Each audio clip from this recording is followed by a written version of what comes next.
Students अस्सलाम वालेकुम। आज के अपने इस लेक्चर में हम वर्क बुक पेज नंबर 155 पर कहानी सांच को आँच नहीं उसको डिस्कस करेंगे और क्लास वर्क में आज आप इस कहानी को वर्क बुक पेज नंबर 155 पर जो है वो तहरीर करेंगे और यही आज आपका होमवर्क है।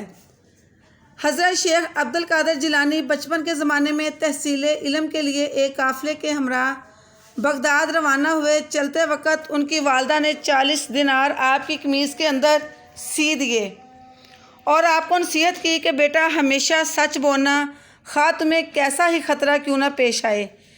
इत्तफाक की बात है कि इस काफ़िले पर रास्ते में डाकुओं ने हमला कर दिया और अहले काफ़िला का सारा मालो असबाब लूट लिया। डाकू बारी बारी सबकी तलाशी ले रहे थे, लेकिन एक डाकू ने आपसे पूछा कि ए लड़के बता तेरे पास क्या है। आपने जवाब दिया कि मेरे पास 40 दिनार हैं जो मेरी वालदा ने सफ़र पर रवाना होते वक्त मेरी कमीज़ में सी दिए थे। डाकू ने आपकी बात पर एतबार न किया और जब आपकी कमीज़ को टटोल कर देखा तो वाकई दिनार मौजूद थे।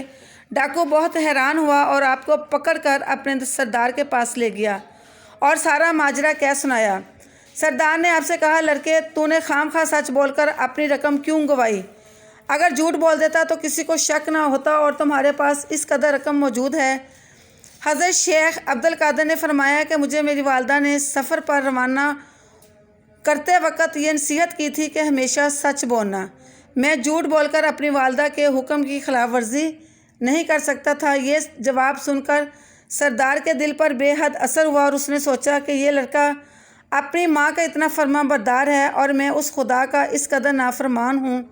सरदार ने उसी वक्त सच्चे दिल से तौबा की और काफ़िले वालों का लूटा हुआ तमाम सामान वापस कर दिया और अपने तमाम साथियों समेत इस्लाम कबूल कर लिया और राहज़नी के पेशे को हमेशा हमेशा के लिए तर्क करके याद खुदा में बाकी ज़िंदगी बसर की।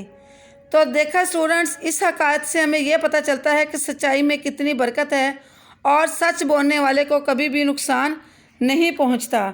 और इसका नतीजा या अखलाकी सबक ये है कि सांच को आँच नहीं या फिर सच्चाई में बरकत है।